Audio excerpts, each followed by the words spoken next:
Buen día, compañeros. Empezaremos hablando de distribución uniforme o rectangular.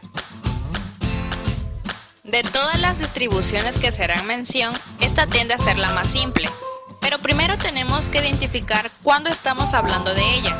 Hablaremos de los parámetros que la definen, su función de densidad, su distribución que permitirán calcular las probabilidades a través de ella.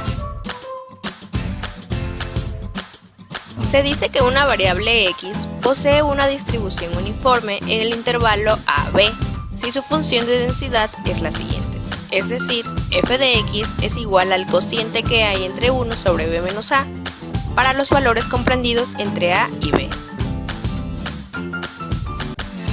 Con esta ley de probabilidad, la probabilidad de que al hacer un experimento aleatorio el valor de x esté comprendido en cierto subintervalo de a a b depende únicamente de la longitud del mismo, no de su posición.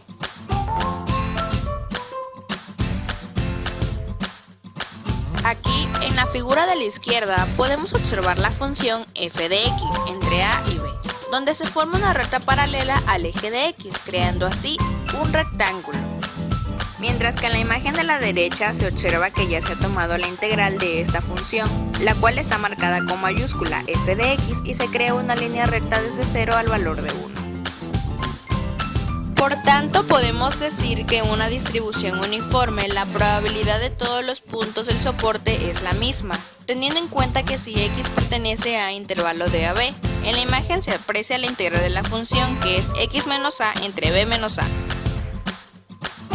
Por otro lado, la función de densidad de fx es 1 entre b menos a para todos los valores de x comprendidos entre a y b y 0 para el resto.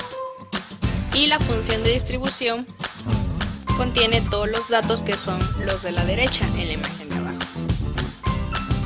Si aplicamos la fórmula para el cálculo de la media y de la varianza, aquí tenemos las fórmulas. El valor que buscamos en la media es la semisuma de los extremos del intervalo, y la de abajo es la que obtenemos para la varianza. Es importante recalcar que no es lo mismo que buscar la desviación. Bien, hemos revisado el tema de distribución uniforme. Ahora veremos distribución normal. Las distribuciones normales ocupan un lugar importante, tanto en la estadística teórica como en la aplicada, por numerosas razones. Una de ellas es que suelen coincidir muy cercanamente con las distribuciones de frecuencias observadas a muchas mediciones naturales y físicas. Las distribuciones normales fueron descubiertas por primera vez en el siglo XVIII. Los astrónomos y otros científicos observaron con cierto asombro que las mediciones repetidas de la misma cantidad tendían a variar y que al reunir grandes cantidades de estas mediciones en una distribución de frecuencias tendía a reaparecer constantemente un perfil semejante. Posteriormente se descubrió que la distribución se puede aproximar mucho mediante una distribución matemática continua, como en la figura de abajo. Características de las distribuciones normales. Las curvas normales tienen ciertas características especiales en términos de su configuración y de la forma como están especificadas y cómo se utilizan para obtener probabilidades. La gráfica de una distribución normal, según se ha visto, se asemeja mucho a una campana, simétrica con respecto a su media.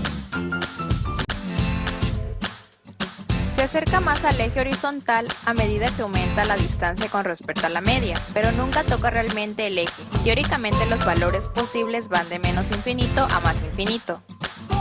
Existe una distribución normal única para cada combinación de una media y una desviación estándar. Diferentes combinaciones de la media y la desviación estándar producen curvas normales distintas.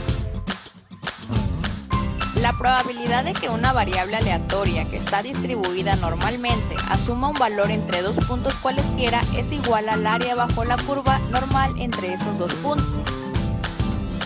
En conclusión, la curva normal tiene forma de campana.